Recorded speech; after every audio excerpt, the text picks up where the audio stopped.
Hello everyone and welcome to my YouTube channel. Today we are going to discuss how to fix update payment detail. There was a problem with your iCloud Plus subscription payment. Update your payment to detail to keep your iCloud Plus with the 200 GB of storage plan or a storage plan you have.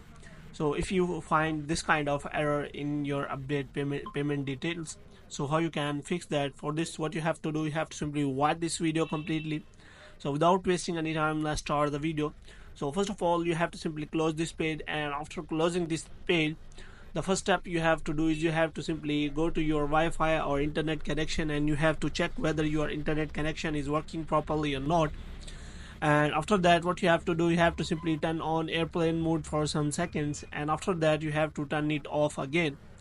And here what you have to do next is you have to go to settings, and after that you have to scroll it down until you find the option of general. So here you have to click on that, and after clicking on general you have to simply scroll it down until you find the option of transfer or reset iPhone.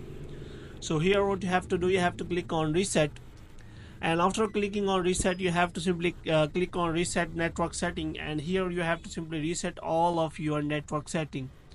And after resetting your network setting you have to simply go back, and after going back you have to go for the next step, which is as that you have to simply update your payment method.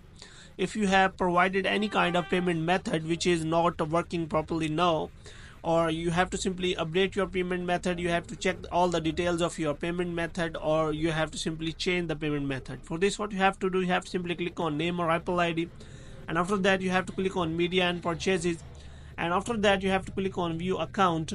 And after clicking on view account you have to wait for some seconds so that payment management option shows to you, and after that you have to click on manage payments, and you have to simply change all of your payment details. And after changing payment details, you have to check whether your problem has been solved or not. If the problem is still there, then you can simply go for the Apple discussion, and you have to simply ask about the solution of the problem, and you will get many solution from the Apple user, whether you are getting the error only yourself or other Apple users also getting this kind of error. So you will get the solution of your error on Apple discussion. So hope you have liked this video. If you get more videos like these, you can subscribe our channel.